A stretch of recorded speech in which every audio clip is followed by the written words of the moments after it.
السلام علیکم خواتین و حضرات، ہاٹ ٹاک کے ساتھ آپ کا ہوسٹ جنید بہادر خان آپ کی خدمت میں حاضر ہے۔ خواتین و حضرات، دنیا میں توانائی ایک ایسی چیز سمجھی جاتی ہے جو کہ سیاست کا محور و مرکز رہی ہے۔ دنیا میں تیل کی کمپنیاں دنیا کے مختلف ایریا میں معیشت کو کنٹرول کرتی ہیں۔ نہ صرف کہ وہ معیشت کو کنٹرول کرتی ہیں بلکہ ان کے بنائے ہوئے کارٹلز بھی دنیا میں مختلف خطوں میں انسانوں کی نصیب اور ان کی تقدیر کے فیصلے کرتے ہوئے نظر آتے ہیں۔ تیل کے بنیاد پہ دنیا میں مختلف جگہوں پہ جنگ و جدل بھی ہوتی ہے اور مختلف مقامات پہ تیل کی بنیاد پہ سیاست کے نام پر حکومتیں بھی تبدیل ہوتی ہیں۔ آج دنیا میں جو تیل کی قیمتوں میں اتار اور چڑھاؤ بیان کیا جاتا ہے اور اس کے پیچھے بھی دو طرح کی تھیریز ہمیں سامنے آتی ہیں جو کہ کانسپریسی تھیریز بھی ہو سکتی ہیں۔ کہا جاتا ہے کہ یا تو یہ ایک سیاست ہے یا کہا جاتا ہے کہ مارکیٹ میں اتار چڑھاؤ ایک اکنامک فیکٹر کے طور پر بھی ہے۔ ہم آج اس پہ بھی بات کریں گے اور ہم اس پہ بھی بات کریں گے دنیا میں توانائی کے جو دیگر ذرائع ہیں جیسے کہ رینیویبل سورسز دنیا میں سامنے آ رہے ہیں، ان کے اوپر تحقیق ہو رہی ہے، یا دنیا میں تیل کی جو ڈپلیشن ہے، کیونکہ ایک قدرتی معدنیات میں سے ایک چیز ہے جو کہ ایک نہ ایک دن اس دنیا سے ختم ہو جائے گی۔ اس کے ختم ہونے کے بعد انسانوں کے پاس اس دنیا میں استعمال کرنے کے لیے توانائی میں کیا چیز باقی رہے گی؟ ان تمام چیزوں پہ بات کرنے کے لیے میں نے اپنے پروگرام میں کچھ ماہرین کو بلایا ہے۔ میرے ساتھ موجود ہیں جناب نسیم سلیمان صاحب۔ نسیم سلیمان صاحب پچھلے 20 سال سے تیل کی ایک جو کنونشنل انڈسٹری ہے اس میں کام کرتے رہے ہیں اور آپ نے مختلف دنیا کے ممالک میں ڈفرینٹ طرح کے پروجیکٹس پہ کام کیا اور کمپنیز کو ان کی کامیابی تک بھی پہنچایا۔ نہ صرف کہ آپ کا کام یہ ہے بلکہ آپ جو پاکستان سے یا دنیا بھر سے تیل کی انڈسٹری کے اندر، جو آئل کی انڈسٹری کے اندر نئے انجینئرز آتے ہیں، آپ ان کو ٹرین کرتے ہیں اور ان کی ٹریننگ کے بعد ان کی جابس کے لیے بھی کام کرتے ہیں۔ آپ والنٹیئر ورک بھی کرتے رہے ہیں، کمیونٹی کام کرتے ہیں اور لوگوں کو لیڈرشپ ٹریننگ بھی دیتے ہیں۔ آپ کی اس انڈسٹری کے اوپر ایک گہری نظر رہتی ہے ہمیشہ اور آپ اس کے مستقبل کے تعین کرنے کے لیے بہترین آدمی ہیں۔ میرے ساتھ دوسرے جو مہمان موجود ہیں، آپ ہیں جناب عاطف خان صاحب۔ عاطف خان صاحب کا تعلق پاکستان KPK سے ہے۔ آپ نے PhD کی ہے ساؤتھ کوریا سے اور اس کے بعد آپ پوسٹ ڈاک کے لیے کینیڈا یونیورسٹی آف کیلگری میں ریسرچ کر رہے ہیں رینیویبل سورسز کے اوپر۔ آپ بیٹریز پہ کام کرتے ہیں اور آپ کا جو ملکہ آپ کو حاصل ہے خاص طور پہ وہ سٹوریج کے ایریے پہ ہے۔ نہ صرف کہ یہ بلکہ آپ کے اس وقت تک دنیا کے بہترین مجلوں میں یا بہترین جو ریسرچ انسٹیٹیوشنز ہیں انہوں نے آپ کے 20 کے قریب پیپر پبلش کیے ہیں جن کو دنیا کے مختلف ممالک میں لوگ سمجھتے ہیں اور ان سے استفادہ بھی حاصل کرتے ہیں۔ آپ تقریباً دنیا کے بے شمار 20 کے قریب ممالک میں انٹرنیشنل کانفرنسز میں جا چکے ہیں اور وہاں پر اپنے پیپر پریزنٹ کروا چکے ہیں۔ تو خواتین و حضرات، آج ہم ان سے بات کریں گے اور ان سے یہ جاننے کی کوشش کریں گے کہ تیل کے اوپر ہونے والی سیاست حقیقت ہے اور اس کا مستقبل کیا ہوگا۔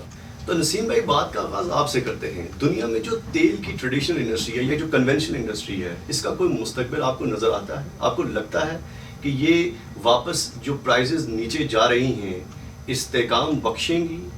اور کیا اس کے اوپر کوئی ہم اپنی امیدیں وابستہ کر سکتے ہیں اس سے؟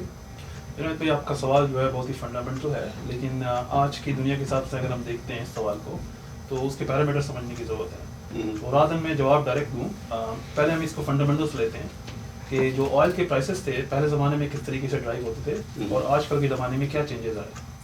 تو پہلے زمانے میں اگر ہم آئل کے پرائسز دیکھتے تھے تو ہمیں نظر آتا تھا، جیسے آپ نے کہا کہ آئل کارٹیل کمپنیز موجود ہوتی تھیں، جس کو ہم چاہیں تو سرٹن کنٹریز کو کمبائن کر کے ہم بول سکتے ہیں کہ ان کی جو ہے پرسنٹیج جو ہے ان کا امپیکٹ بڑا ہوتا تھا۔ اب اگر ہم اوپیک کو لیتے ہیں جیسے ایگزامپل، ان میں سے تو اوپیک جو ہے وہ 33 یا 30 ملین بیرل پیدا کرتی ہے پر ڈے کے حساب سے 90 میں۔ تو ہم جو ہے بات کر رہے ہیں 30% جو ہے وہ باقی 67% یا اراؤنڈ دیٹ نمبر جو ہے وہ دوسری کنٹریز بھی اس میں امپیکٹ کرتی ہیں۔ تو پرائسز کا ڈائمینشن چینج ہو گیا۔ اب اوپیک جو ہے وہ امپیکٹ کرتی ہے مگر بہت زیادہ امپیکٹ نہیں کرتی۔ دوسری جو بات ہے جو آپ نے کہا جیو پولیٹیکل کنڈیشن، تو پرائسز کا دارومدار جو ہے جیو پولیٹیکل کنڈیشن بھی ہوتا ہے۔ اگر ان کنٹریز میں امپیکٹ آتا ہے تو ظاہر سی بات ہے آپ کے سپلائی ڈیمانڈ کا مسئلہ آ جاتا ہے۔ ابھی جو تیسرا پیرامیٹر جو شروع ہو گیا جس کو ہمیں ایمفیسائز کرنا ہے کہ ہم جو ہے نارتھ امریکہ میں اسپیشلی ہم شیل کے ڈائمینشن کو دیکھ رہے ہیں کہ شیل آئل جو ہے وہ جلدی پروڈکشن کرتا ہے۔ کنونشنل پروجیکٹ 2-3 سال کنسیو کرنے کے بعد پروڈکشن شروع کرتے تھے۔ دوسرا جو کنونشنل آئل ہے اس کا ریچ ہمارے پاس بڑا تھا، تو یہ سارے کے سارے جو ہے اب ایک ٹرم استعمال ہوتی ہے انڈسٹری میں آج کل کہ اگر میں آپ سے پوچھوں کہ فیکٹرز وائز مجھے بتائیے انٹرنیشنل پولیٹکس کتنا بڑا فیکٹر آتا ہے یا یہ کوئی ڈپلیشن بھی ہو رہی ہے؟ چونکہ 65,000 کہتے ہیں کہ دنیا کم و بیش دنیا میں آئل ویلز ہیں جہاں سے تیل نکل رہا ہے، اور وہ وقت کے ساتھ ساتھ اتنی تیزی سے ان میں کمی آ رہی ہے کہ اب اگر ہم دوسری جانب دیکھنا ہم نے شروع نہ کیا تو ایک وقت آئے گا کہ ہم انسان توانائی سے محروم ہو جائیں گے. کیا ایسا درست ہے؟ اگر اس سوال کو میں لیتا ہوں جیسے آپ نے کہا تو آگے پھر ہمیں تو پرابلم ہونی چاہیے تھی ابھی، لیکن ہمارے آئل پرائس کم ہے. اس کا مطلب ہے کہ یہ ساری باتیں ایک لحاظ سے اگر درست ہے تو سپلائی ڈیمانڈ اصل جو فنڈامنٹل ہے وہ ڈرائیو کرتی ہے، کیونکہ ہمارا جو ہے وہ سپلائی زیادہ ہے ڈیمانڈ سے، تبھی آئل پرائس کم ہے. اگر آپ کی بات کو ہم صحیح لیتے کہ بھئی یہ آئل ڈپلیٹ ہوتی جا رہی ہے تو بیسیکلی آئل تو ریئر پروڈکٹ ہونا چاہیے تھی، اس کی پرائس بڑھتے جانی چاہیے تھی. تو اصل جو کانسیپٹ ہے جس سے میں آپ بات کنٹینیو کر رہا تھا کہ آئل کی پرائس سپلائی اینڈ ڈیمانڈ پہ ڈرائیو ہو رہی ہے ابھی، اب چاہے وہ سپلائی کسی اور ریسورس سے انکنونشنل ریسورس سے ایک موقع پہ ایک وقت کے تعین پہ بڑھ جائے اور ڈیمانڈ کم ہو جائے، یا ڈیمانڈ کی حساب سے سپلائی زیادہ اویلیبل ہو تو پرائس ڈکلائن کرے گی. تو آپ اس کو سمپل لے سکتے ہیں کہ اسٹاک ایکسچینج کے فارم میں آئل جو ہے ڈرائیو ہو رہی ہے، اور لانگر فار ریٹرن جو ہم بات کرتے ہیں کہ یہ جو ولیٹیلیٹی ہے وہ لانگر نظر آ رہی ہے ہم کو پرائس کی. آپ کو اس میں لگتا ہے کہ کوئی ایران کا فیکٹر بھی بہت زیادہ اس کے بھی امپیکٹ پڑے گا آئل اینڈ گیس مارکیٹ کے اوپر؟ کہا جاتا ہے کہ جب وہ مکمل تیل پیدا کرنا شروع کر دیں گے اس کے بعد یہ قیمتیں مزید گریں گی. کیا یہ بات درست ہے؟ سپلائی ڈیمانڈ کے حساب سے اگر بات کریں تو اگر جو ہے ظاہر بات ہے سپلائی اگر بڑھ جاتی ہے تو ڈیمانڈ کے حساب سے پرائسز میں امپیکٹ پڑے گا. کنسرن جو ہم کو یہ ہے جو آپ کا سوال ہے کہ کیا ایران اس لیول تک پہنچے گا. سینکشن سے پہلے Iran 2.2 million barrel per day کر رہا تھا، فورکاسٹ ہے 4 کے قریب. ایران کی جو پرانی اکوپمنٹ وہ 60s کے ہے، پروسیس ایران کے اندر جو ہے ٹائم لگتا ہے. تو ان چیزوں سے جو فورکاسٹ ہے لوگ یہ پریڈکٹ کر رہے ہیں کہ اس کا 50% بھی امپیکٹ آنا بہت مشکل ہے. تو we don't see that impact happening right away, it will take time, اور ایران کا امپیکٹ انٹرنیشنل مارکیٹ میں اتنا بڑا نہیں ہے. اچھا عاطف، آپ اس گفتگو کو کس انداز سے لیتے ہیں کہ یہ جب ہم کہتے ہیں کہ ڈپلیشن بھی ہو رہی ہے، ان کا کہنا ہے کہ ڈپلیشن نہیں ہو رہی ورنہ طلب اور رسد کے اندر جو توازن ہے وہ یوں نہ رہتا. ساتھ میں یہ بھی ہے کہ جیسے کہ انہوں نے ذکر کیا کہ نسیم نے کہ جو ایران ہے ان کے پاس اکوپمنٹ پرانے ہیں، تو لازمی بات ہے کہ یہ انوائرمنٹ کے اوپر بھی ایک بہت بڑا امپیکٹ ڈالے گی. آپ ان چیزوں کو کیسے دیکھتے ہیں؟ بسم اللہ الرحمن الرحیم. بہت شکریہ جنید صاحب آپ نے اس پروگرام میں انوائٹ کیا، اور آئی تھنک یہ انرجی کے ٹاپک پہ جو آپ ڈسکشن کر رہے ہیں دس از ویری امپورٹنٹ. اور آپ کا جو کویشچن ہے فرسٹ آف آل جو نسیم صاحب کہہ رہے ہیں کہ ڈپلیشن نہیں ہو رہی، department of energy U S کی ابھی ریسنٹلی جو اسٹیمیشنز آ رہی ہیں اس کے مطابق دنیا میں 100 سال تک جو ہے ہمارے پاس تیل کا ذخیرہ موجود ہے، اور باقی فازل فیوز جس میں ہے جس طرح نیچرل گیس ہے اور کول، ان کی جو ساری ریزروار ہے وہ ختم ہو رہی ہیں. سو یہ چیز تو فیکٹ ہے کہ with the passage of time we are going to be depleted with all these petroleum resources. اب اس پہ کویشچن یہ آ جاتا ہے کہ کیا ہم جو ہے، اور ایک اور بات جو انہوں نے کہی وہ اس سے ریلیونٹ ہے کہ ابھی جو رسد و طلب یعنی جو ہماری ڈیمانڈ اور سپلائی ہے، ڈیفینیٹلی اس میں ابھی آج کل کیونکہ پرائسز لو ہے اور دا تھنگ از کہ ڈیمانڈ زیادہ ہے اور سپلائی زیادہ ہے اور ڈیمانڈ کم ہے. اس میں کچھ جیو پولیٹیکل ایسپیکٹس ہیں جس طرح کے اوپیک کنٹریز ہیں ان کے آپس میں، اس طرح شیل آئل کا جس طرح کہ سلامہ صاحب نے مینشن کیا ان کا ہے، کیونکہ نارتھ امریکہ میں شیل آئل آنے کے بعد جو ہے نا ان کے آئلس کے امپورٹس بہت کم ہو گئی ہیں، اس وجہ سے یہ ہے. But I think this is temporary, اور اگر لانگ رن میں ہم دیکھیں تو ڈپلیشن ڈیفینیٹلی ہوگی، اور ود ان 100 ایئرس ہمیں ایک alternate source of energy definitely چاہیے. اب جسٹ ٹو ایڈ، اور جو آپ انوائرمنٹل ایسپیکٹس کی بات کر رہے ہیں آئی تھنک بہت زیادہ ہیں، کیونکہ اس میں جو کاربن ایمیشن ہے جس پہ آئی تھنک آپ کے پروگرام میں آگے جا کے بھی میں بات کروں گا ڈیٹیل سے، اگر آپ منہ کر دیں کہ کاربن ڈائی آکسائڈ کی جو ایمیشن ہو رہی ہے گرین ہاؤسز کی گیسز کی، وہ ہمارے پورے انوائرمنٹ کی ایکو سسٹم کو جو ہے نا وہ ڈسٹرائب کر رہا ہے، اور اس وجہ سے ہمیں کافی بڑے رسک ہیں جن کو ہینڈل کرنا ہوگا. اچھا، ایک نسیم بھائی یوں بھی کہا جاتا ہے کہ یہ ایک ایسی بحث ہے جس کو ہم رد نہیں کر سکتے، کیونکہ دنیا کے بے شمار ممالک جن میں ابھی سویڈن بڑا نیا سامنے آیا ہے اور جرمنی بھی ہے، وہ جو کہہ رہے ہیں کہ ہم کچھ عرصے کے بعد اپنی تمام تر ٹرانسپورٹیشن کو رینیویبل سورسز کے اوپر کنورٹ کر لیں گے. اس کا مطلب ہے کہ یہ بحث کہیں نہ کہیں موجود ہے کہ ٹریڈیشنل اور کنونشنل جو آئل انڈسٹری ہے وہ انوائرمنٹ کے اوپر ایک بہت بڑا اثر رکھتی ہے اور اس کو کم کرنے کے لیے ہمیں کوشش کرنی چاہیے انسان ہونے کی حیثیت سے. اس کے اوپر آپ کا کیا ٹیک ہے؟ دیکھیں یہ جو عاطف نے بات کی میں اس دو چیزوں کو اس کو پک کروں گا پھر آگے اس پہ بات کرتا ہوں. پہلی بات تو ہے کہ ہم نے یہ کہا کہ یہ جو ہمارا فوسل ہے وہ ڈپلیٹ ہو رہا ہے. جو نون ریزرو ہیں ہم اس کی بات کر سکتے ہیں, جو ان نون ریزرو ہیں اس کی ہم بات ہی نہیں کر سکتے ابھی. تو ابھی ہمیں یہ بھی پتا ہے کہ ان نون ریزرو جو ہیں فوسل کے بہت ہیں. دوسرا جو پارٹ کا حصہ ہے کہ جو عاطف نے بات کیا کہ انرجی کے ٹرانسفارمیشن ہمیشہ ہوتی ہے, تو میں ایگری کرتا ہوں کہ پہلے ہم جو ہے گھوڑوں سے جو ہے نا وہ ٹرانسپورٹیشن چیزیں کرتے تھے, ہارس پاور ٹرم استعمال ہوتی تھی اس کے بیس پہ. پھر ہم نے اسٹیم سے شروع کیا, پھر ہم نے جو ہے یہ نئی انڈسٹری جو آئل انڈسٹری آئی, تو ٹرانزیشن آف جو ہے آپ کا انرجی تو ہوتا ہے. سوال یہ ہوتا ہے کیا یہ فوسل ٹرانسفارم ہونے کے لیے کسی اور انرجی کے فارم میں تیار ہے؟ جواب یہ نہیں ہوگا. جواب یہ ہوگا کیا کوئی اور انرجی اس کو ٹرانسفارم کرنے کے لیے تیار ہے. ظاہر بات ہے ہم بزنس کی بات کر رہے ہیں, ہم کاسٹ آف لیونگ کی بات کر رہے ہیں, ہم انفراسٹرکچر کی بات کر رہے ہیں. جتنا ہیوج انفراسٹرکچر ہم نے فوسل کا بنا دیا ہے اس کو چینج ہونے میں ٹائم لگے گا. اس کو ریپلیس کرنے کے لیے کوئی ویلیوبل انرجی آنی چاہیے.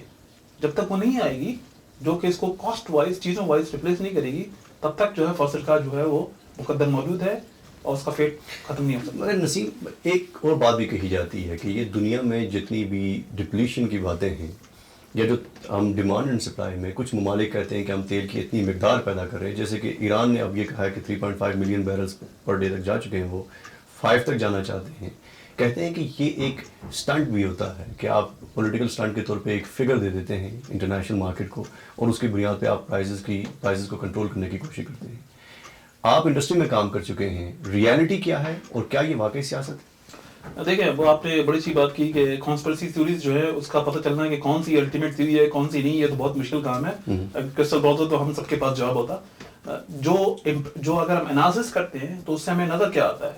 ہمیں نظر آتا ہے کہ جو موسٹ پروڈیوسنگ آپ کے کنٹریز ہیں, سعودیہ ہو گیا, ایران کے پاس بھی اچھا خاصا آئل ہے, رشیا کے پاس, ہمارے آج کل شیل کے بیس پہ US کے پاس, ان میں سے کوئی بھی اس لیے ریڈیوس نہیں کر رہا اپنی پروڈکشن کہ پروڈکشن ریڈیوس کرنا چاہیے, رادر اس لیے کر رہے ہیں کہ وہ بزنس سینس نہیں کر رہا ان کو. تو الٹیمیٹ جو جواب آتا ہے وہ سپلائی ڈیمانڈ جو ہے ڈرائیو کرتی ہے. دوسری جو بات آپ کی بہت جو امپورٹنٹ ہے, سعودیہ ابھی انکنونشنل کے اوپر ریسرچ شروع کر رہا ہے. تو اس کا مطلب سعودیہ جو ہے اب فصل کو ریپلیس نہیں کر رہا, وہ دیکھتا ہے کہ انکنونشنل کی ڈیمانڈ ہے. اب تیسرا جو پوائنٹ جو بہت امپورٹنٹ ہے, جو آئل کمپنیز ہیں انہوں نے اپنا سب میں پبلک فورکاسٹ دیا ہے اپ ٹو 1930.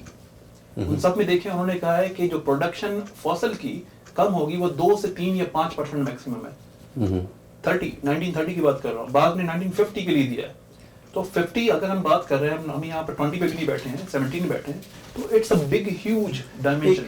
ایک اور بات بھی ہے نسیم, چونکہ آپ نے دیکھا کہ عاطف نے بھی اس انوائرمنٹل فیکٹر کے اوپر بات کی ہے کہ جو کہ بڑا امپیکٹ انوائرمنٹ فیکٹر کے اوپر میں دیکھ رہا تھا, تو مجھے یوں لگا کہ یہ بھی ایک پولیٹیکل فیکٹر ہے. کیونکہ 2009 میں جب کینیڈا نے کیوٹو پروٹوکول سے اپنے آپ کو وڈرا کیا, جو 200 ممالک جس میں موجود ہیں, اور کہا کہ امریکہ اور جو چائنا ہیں وہ ابھی تک کیوٹو پروٹوکول کے ممبر نہیں ہیں اور وہ سب سے زیادہ CO2 ایمیشن میں کردار ادا کر رہے ہیں. تو یہ جو انوائرمنٹل فیکٹر ہے, کیا یہ بھی پروپیگنڈا ہے یا اس کا بھی کوئی حقیقت سے تعلق ہے, اور کتنا تعلق ہے حقیقت؟ میں اس سوال کو جو ہے ٹوسٹ کر دیتا ہوں. میزلو تھیوری آف نیڈ جو ہے انسان کے لیے سب سے امپورٹنٹ ہے.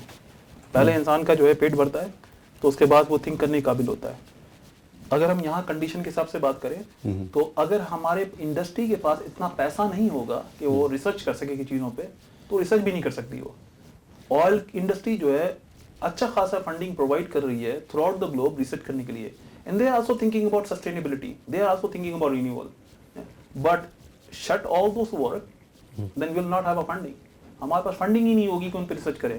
سب ایگری کرتے ہیں کہ جو گلوبل وارمنگ ہے it's a challenge, it's a complicated issue. جیسے آپ نے کہا کہ اس کو لوگ سوچ رہے ہیں رینیول میں لے کے آئیں یا نہیں لائیں. سوال یہ ہے ابھی ہمارا کہ کتنا امپیکٹ کر رہا, کیسے امپیکٹ کر رہا ہے, کیسے ٹرانزیشن کرنا ہے, کیا ہو بھی رہا ہے نہیں ہو رہا ہے, ان ایریا کو سمجھنے کی ضرورت ہے.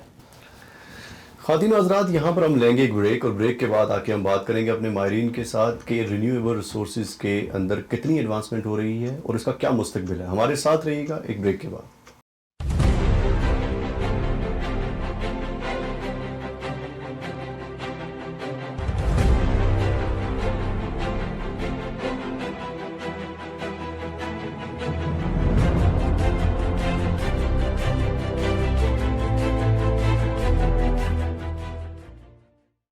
اچھا عاطف مجھے بتائیے کہ آپ جو ٹیکنالوجیکل ایڈوانسمنٹس دنیا میں ہو رہی ہیں ان کے تناظر میں اگر آپ دیکھیں تو آپ کو لگتا ہے کہ جو کنونشنل آئل انڈسٹریز ہیں وہ کبھی انوائرمنٹل فیکٹر کو اس میں اسٹیبلٹی پیدا کرنے میں کامیاب ہو جائیں گی؟ اگر اس پوائنٹ کو لیں انوائرمنٹل اسپیکٹ کو جب ہم کنسیڈر کرتے ہیں تو مجھے نہیں لگتا کہ جو ہماری current oil industry oil and gas industry جو ہے نا they are actually making thing worse to be very honest. اور اس میں ریزن جو ہے وہ یہ ہے کہ یعنی میں آپ کو ایک انوائرمنٹلسٹ ہیں یو ایس کے بل میکیون ان کے میں آپ کے بتا سکتا ہوں کہ وہ کافی ریسرچ کر رہے ہیں. ان کا اپنا ہمارے ڈیوڈ سوزوکی بھی ہیں وینکوور میں. ایگزیکٹلی. سو بیسیکلی اگر آپ ان کے پوائنٹ لیٹس سے میں جسٹ افیکٹس پہ آتا ہوں کہ گلوبل وارمنگ سے ہو کیا رہے دنیا میں. فرسٹ آف آل جو ہے ہمارے گلیشیئرز جو ہے آرکٹک میں they are melting like with in fast few decades you would say کہ جو ہمارے by area 75% by volume they have decrease. اچھا وہ پانی جب آتے ہیں اس سے سی لیول بڑھتے ہیں رائٹ. نیو یارک آپ کا جو ہے currently this is 17th vulnerable cities in the world جہاں پہ سی لیول بڑھ رہا ہے اور اس کے افیکٹس ہو سکتے ہیں. اسی طرح آپ کا ممبئی اور Kolkata they are at high risk. Similarly آپ کے جو ہے نا گلوبل وارمنگ سے جو ہے نا ڈیفارسٹیشن ہو رہی ہے. 7% عاطف یہ بھی کہا جاتا ہے کہ جیسے کہ آپ رینیویبل سورسز کے اندر بیٹریز بناتے ہیں یا اسٹوریج کا جب آپ کام کرتے ہیں تو اسٹوریج کی ریسائکلنگ میں بھی تو ایک انوائرمنٹل فیکٹر آتا ہے. تو انوائرمنٹ کا فیکٹر تو ٹیکنالوجی کے ساتھ کہیں نہ کہیں لنک بل واسطہ یا بلا واسطہ ضرور کرتا ہے. تو یہ الزام سارا کا سارا ان پہ دھر لینا کوئی ضروری نہیں. میں سارا الزام ان پہ بالکل نہیں دھر رہا. میں یہ بھی آپ کو کہوں کہ ابھی 90% سے ابو جو انڈسٹری ہے وہ فازل فیول بیسڈ ہے. انرجی جو ہماری ہے that is like I think 92% or something that is wholly based on fossil fuels. اور میں یہ نہیں کہہ رہا کہ all of a sudden ہم شٹ کر لے. there is a huge infrastructure in billions of dollars are there in investment. تو کیسے ہم there like بہت بڑا ایک کٹاسٹروفی کریٹ ہو سکتی ہے. what I'm saying کہ ایک ٹرانزیشن کی طرف ہم جائیں کیونکہ اس پوائنٹ پہ مطلب there is no second thought کہ ہم ڈپلیٹ ہو رہے ہیں with the passage of time. اور ہم اس پوائنٹ پہ جب پہنچیں گے کہ ہمارے پاس کوئی الٹرنیٹ سورس نہیں ہے انرجی کا then what will happen. کیا ہم پھر اسی دور میں جائیں گے جب ایک پرانے اس میں. so this is very exactly. اور اس میں ایک اور امپورٹنٹ پوائنٹ میں جو آپ کا ہے لیتھیم میٹل سے یا جو آپ کہہ رہے ہو کہ جو بیٹریز ہے بیٹریز از جو رینیویبل سیٹ اپ ہے اس کا ایک کمپوننٹ ہے. دس از ناٹ ہولی سولی. دیکھیں آج کل جو رینیویبل پہ ریسرچ ہو رہی ہے that is predominantly focused on solar and wind energy کیونکہ سورج جو ہے آپ کو 265 million gigawatts of energy per year دے سکتا ہے. اگر آپ کے پاس اتنا بڑا پوٹینشیل موجود ہے so why not harvest that energy so that you could use that for like you know for the betterment of society or for the so this is what I'm saying. Battery ایک component ہے اور اس میں بھی ہم لوگ research کر رہے ہیں کہ لیٹ سے لیتھیم کی ریسائکلنگ ہوتی ہے اس کو دوبارہ یوز کیا جاتا ہے اور ہم پھر الٹرنیٹ میٹلس پہ جا رہے ہیں لیٹ سے like sodium metal which is more environmental friendly اور اس طرح کے اور اپروچز ہیں. سو انوائرمنٹل ایشوز ہمارے رینیوبل سے بھی ہیں but if you compare them with Naseem ایک اور بات یہاں سے میں آپ سے جاننا چاہوں گا وہ یہ ہے کہ یہ جو البرٹا ہمارا تیل ہے جس کو ہم ڈرٹی آئل بھی کہتے ہیں کہ دنیا کے جو تیل کے معیار ہیں ان میں ہمارا سب سے کم تر معیار ہے اور انوائرمنٹل فیکٹر کو دیکھا جائے تو سب سے زیادہ انوائرمنٹ جو فیکٹر ہے وہ ہمارے تیل کا. آپ دیکھیں گے کہ البرٹا کے اندر جو NDP کی گورنمنٹ ہے یہ پوری پارٹی اسی چیز پہ رن کی گئی ہے کہ انوائرمنٹل فیکٹر کو ہم کیسے ٹیکل کریں. ہمارے جو کینیڈا ہے اس میں سیاست کا مرکز بھی انوائرمنٹ رہا ہے. ڈیوڈ سوزوکی بڑے اس میں امپورٹنٹ کردار بھی ادا کرتے رہے ہیں ماضی میں ان کی لکھی ہوئی چیزیں. آپ البرٹا کے آئل کا مستقبل کیا دیکھتے ہیں انڈسٹری کے اعتبار سے اور انوائرمنٹ کے اعتبار سے کیا دیکھتے ہیں؟ عمران بھائی تھینک یو. اور میں پہلے عاطف کا جو عاطف نے کچھ پوائنٹ ریز کیے ہیں اس کا جواب اگر دینا چاہوں گا اگر آپ کی اجازت ہو. کیوں نہیں. ٹھیک ہے. پہلی بات تو عاطف نے بڑی اچھی بات کی کہ ڈیوڈ سوزوکی جو ہے اور بیسکلی یو ایس میں ہمارے جو ہے انوائرمنٹلسٹ ہیں بل میکیون ٹھیک ہے وہ ہر جگہ جاتے ہیں. ایکچولی انہوں نے جو ہے سائٹ بھی وزٹس کیے ہیں. میرا فنڈامنٹل میں بھی جسٹ کنٹرڈکشن سوال ہے کہ وہ جاتے کیسے ہیں. وہ جہاز پہ ہی جاتے ہیں گاڑی پہ جاتے ہیں جو کہ وہ فیول استعمال کرتے ہیں. اگر وہ جو ہے ہوا کے جھونکوں کے اوپر جو ہے نا کٹولے پہ چلے جاتے ہیں تو وہ الگ بات ہے. مطلب میرا پوائنٹ سمپلی یہ ہے کہ we need to live in present time also. Present time جو ہے وہ ہم نے انفراسٹرکچر اتنا بنایا ہے جو کہ فوسل کے اوپر ڈپینڈ کرتا ہے, وہ ایک دن میں جو ہے نا فلش کر کے چیزیں نہیں کر دیں گے. ہاں انسان ایوالو ہوتا ہے ٹائم کے ساتھ, اور انسان کی ریکوائرمنٹ ہے کہ وہ سسٹینیبلٹی کو سمجھے, کہ وہ سسٹین کرنا جو لانگر رن ہے اس کے لیے. تو وہ سسٹینیبلٹی کی جو ریکوائرمنٹ ہے وہ آپ کی جو کرنٹ انرجی ہی پرووائڈ کرتی ہے, money wise, funding wise, research wise, لوگ وائز. تو وہ ٹرانزیشن کو میں ایگری کرتا ہوں کہ ایک انرجی دوسری انرجی پہ ٹرانزیشن ہوتی ہے, but fact of the life it currently 90% جو ہے فوسل ہے, اور آپ کو 2040-50 تک 90% فوسل ہی نظر آ رہا ہے, 3-4% چینج آ رہا ہے. اب دوسرے سوال کا جواب آپ نے کہا کہ البرٹا کے انوائرمنٹ میں اور اس کا امپیکٹ. کرنٹلی صاحبہ تو میں اس انڈسٹری سے انوالو ہوں البرٹا کے اسپیسفک. ہم نے یہ دیکھا ہے کہ اگر میں صرف کاسٹ کی بات کروں کمپیریٹلی, کہ ہم نے ابھی ایگری کر لیا ہے کہ فوسل 90% ہے ٹل ایٹ لیسٹ 2040 کی بات کر رہے ہیں. تو اگر 90% ہے تو فوسلز کا سپلائی اینڈ ڈیمانڈ, ہم دنیا میں 2 بلین آبادی کی بات کر رہے ہیں ایکسٹرا. 2 بلین آبادی, اس کا مطلب ہو گیا کہ ہماری سپلائی کی ریکوائرمنٹ بڑھ جائے گی, یعنی ڈیمانڈ بڑھ جائے گی. اور جس طریقے سے ریٹ آف ڈپلیشن ہوتا ہے کرنٹ پروڈکشن کا, وہ 10-15 ہوتا ہے. آپ کا ایران کا فیکٹر بھی لے لوں میں 3-4 ملین, تو تب بھی ہم پورا نہیں کر سک رہے ہیں. تو آئل فوسل تو بڑھنا ہے, اور سب سے بیسٹ زون دنیا کا جو ہے وہ کینیڈا ہے. نیوٹرل انوائرمنٹ ہے, پولیٹیکلی اسٹیبل انوائرمنٹ ہے, اور بہت بڑا جو آپ کا کنزمپشن کا جو ذریعہ ہے یو ایس سے قریب ہے. تو یہاں تو بڑھنا ہی بڑھنا ہے. سوال یہ ہوتا ہے کہ ہم اپنے کاسٹ آف پروڈکشن کو کٹ کر سکتے ہیں. اس کے لیے بہت ساری ٹیکنالوجیکل نیڈ ہو رہے ہیں. کرنٹ کاسٹ صرف 2 سال میں نمبر وائز 20-30% ریڈیوس ہو گئے. مزید ہم 20-30% ریڈکشن کی بات کر رہے ہیں ود دا ٹیکنالوجی. تو اگر ہم اتنے ریڈکشن کی بات کر رہے ہیں ود ٹیکنالوجی, تو ہم near to the conventional oil پہنچ رہے ہیں. نیئر, میں یہی کہہ رہا 100%. تو ہمارا آئل ایک سیف زون میں ہے, نیوٹرل زون میں ہے, جو پولیٹیکل کنڈیشن اچھی ہے, تو ہماری تو بہت بڑا فیوچر ہے. عاطف, آپ کا چونکہ ایریا ہے رینیویبل سورسز آف انرجی, پہلے ہمیں یہ تو بتائیے کہ یہ رینیویبل ہے کیا چیز, اور یہ کس چیز کو کہتے ہیں, کس چڑیا کا نام ہے؟ I think it's a very good question, کیونکہ ہمارے کچھ ویورس کے لیے اٹس ویری امپورٹنٹ کہ ان کو پتہ چلے کہ وٹ از رینیویبل انرجی. جس طرح کے نام سے بھی ظاہر ہے, رینیویبل انرجی مطلب اس ٹائپ کی energy which can be renewed. اس کی ایک جو نارمل اگزامپل ہم لوگ دیتے ہیں کہ مطلب ایک ٹرم یوز کرتے ہیں ہارویسٹنگ, یعنی جو انرجی ہمیں نیچر سے مل رہی ہے اس کو ہم کسی طریقے سے ہارویسٹ کر سکیں. یہ ایسا ہی ہے کہ اگر ایک فصل ہے آپ کے پاس, ایک کھیت ہے, اس میں ایک فصل اگ رہی ہے اور آپ اس کو کاٹ دیتے ہیں فصل, اس کے بعد دوبارہ اگ جاتی ہے. سو یہ ایک کنٹینیوس پروسیس ہے. رینیویبل انرجی کی ڈفرینٹ ٹائپس ہیں, جن میں سولر انرجی ہے, یعنی سورج کی حرارت سے ہمیں جو توانائی ملتی ہے. اس کے علاوہ ہمارے پاس ونڈ انرجی ہے, جیو تھرمل ہے, زمین کی حرارت سے ہمیں جو ملتی ہے انرجی, اور ہائیڈرو الیکٹریسٹی ہے جو کہ ڈیم سے جو بجلی بنتی ہے. یہ ساری رینیویبل کی کیٹیگریز میں آتی ہے. آج کل کے دور میں زیادہ فوکس جو ہے وہ سولر اور ونڈ پہ ہے, کیونکہ دنیا میں مختلف طرح کی جگہ ہیں جہاں پہ سورج کی جو انرجی ہے, یعنی کلیئر ڈیز ہے ہمارے پاس جہاں پہ سورج سن لائٹ ہوتی ہے, اس وجہ سے کافی انرجی ہمیں مل سکتی ہے.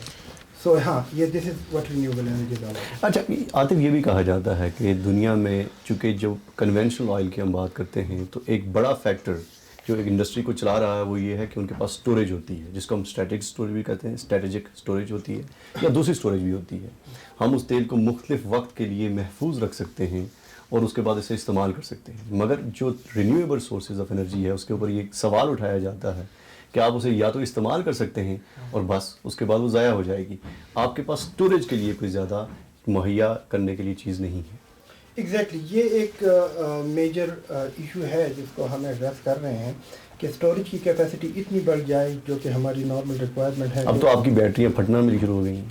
ایگزیکٹلی, وہ خیر وہ ڈفرینٹ ایشوز ہیں. Those are all related to battery management system, جس میں سافٹ ویئرس کا بھی کام ہوتا ہے, جس پہ جو آپریٹنگ جو ہے نا ان کا جو سافٹ ویئر ہے بیسیکلی وہ لوڈ ڈالتا ہے. But anyways, coming to the point کہ اسٹوریج ہو سکتی ہے. اور اگر میں آپ کو بتاؤں, ابھی تک جو ہے نا ہم 100,000 میگا واٹ تک اسٹوریج کر سکتے ہیں, 1000 میگا واٹ تک جو ہے ہم بیٹریز کے تھرو اسٹوریج کر سکتے ہیں, which is quite like encouraging for us کہ یہ چیز پاسبل ہے.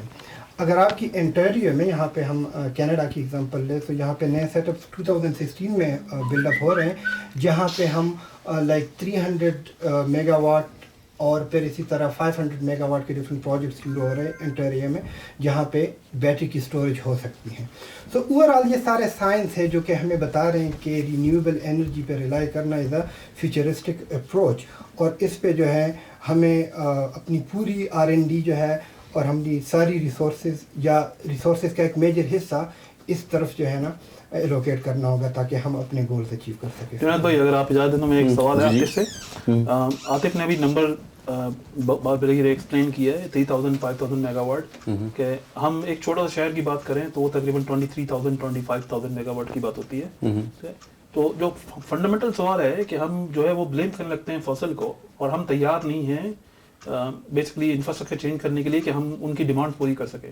تو یہ جو کانٹرڈکشن ہے کہ فصل کو بلیم کیا جائے, یہ مجھے تھوڑا سا پریشانی ہوتی ہے, کیونکہ آئی بین ان فصل and I am not saying کہ ابھی ریپلیسیبل ہو گیا ہے. ابھی یہ جو ہے انکوبیشن سے یہ جو ہے ہماری ایولیوشن کی پیریڈ سے گزر رہے ہیں, اور چیلنجز ان کے سامنے آئیں گے. یس, انرجی کا ٹرانسفارمیشن ہونا ہے, بٹ وائل انرجی کا ٹرانسفارمیشن جو ہے اسٹارٹ نہیں ہوا, بلیم کر دینا فصل کو, اٹس اے کانٹرڈکشن. میں اب اسی سے ریلیونٹ ایک بات کرنا چاہتا ہوں. 2016 کے ابھی بلکہ کل پرسوں کا میں ایک رپورٹ پڑھ رہا تھا بلومبرگ کا, اس میں I think it's not good sign for Suleman sahab, کیونکہ اس میں انویسٹمنٹ جو رینیویبلز میں بڑی ہے, وڈ یو بلیو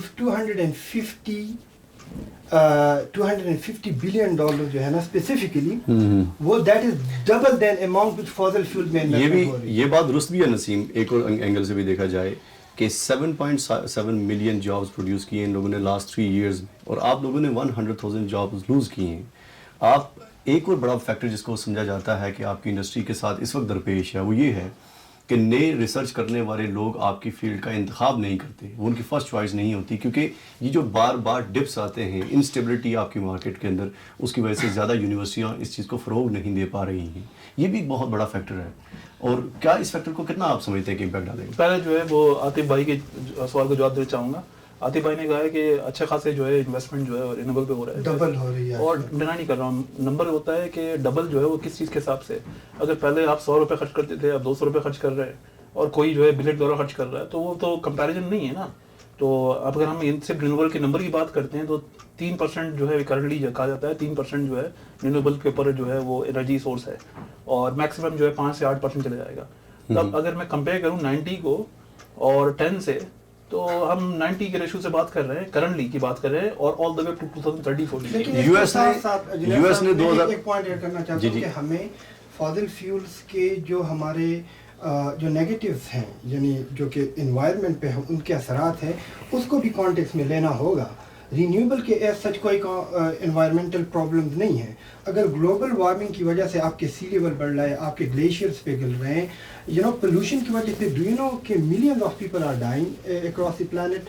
تو اگر اس طرح کے ایشوز ہیں ہمارے پاس, دیکھیں نیچر میں 2009 میں ایک ریسرچ آئی ہے جس میں ہماری جو کراپس ہیں ان کی وہ جو ییلڈ ہے that is being disturbed by global warming. تو اگر اس طرح کے ایشوز آ رہے ہیں ہمیں, تو کیا اس کو ہم کانٹیکس میں نہیں لیں گے؟